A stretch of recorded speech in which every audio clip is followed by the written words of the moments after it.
Brian Riedel, the Senior Policy Analyst and Grover Herman Fellow of Federal Budget Affairs for the Heritage Foundation. Is Dependence Day. Because paying the enormous cost of government will take a worker until today, July 16th.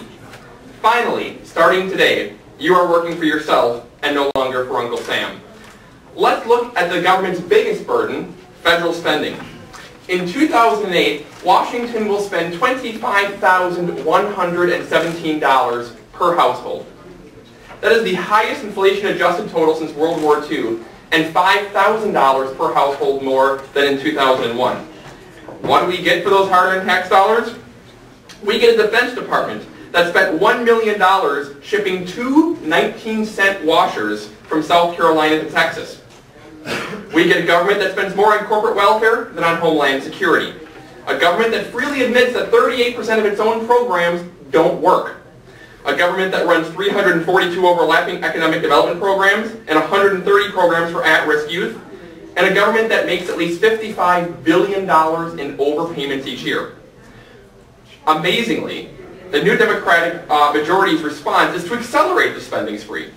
Even though their own Senate Budget Committee Chairman Kent Conrad went on 60 Minutes and said Social Security and Medicare are in crisis, he then wrote a budget that didn't do a thing about these programs. They simply ignored the biggest economic challenge of our era and kicked the can down the road. Instead, for the second consecutive year, Congress has passed a budget that increases spending by 9%, does not eliminate a single government program, and adds yet another $1,000 per household to the cost of government. They pledged pay-as-you-go rules to offset new entitlement programs, and then added $250 billion in entitlements without a dollar of offsets.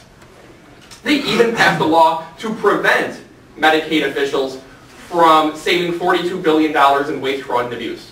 To prevent Medicaid officials from doing this. All this spending has to be paid for, and the Democratic majority's budget calls for raising taxes on every American taxpayer by ending the successful 2001 and 2003 tax cuts. And now, Barack Obama promises to bring tax rates to Jimmy Carter levels, as if we can tax our way to prosperity. This is budgetary fantasy land. Not surprisingly, Cost of Government Day continues to move away from Independence Day and closer to Halloween.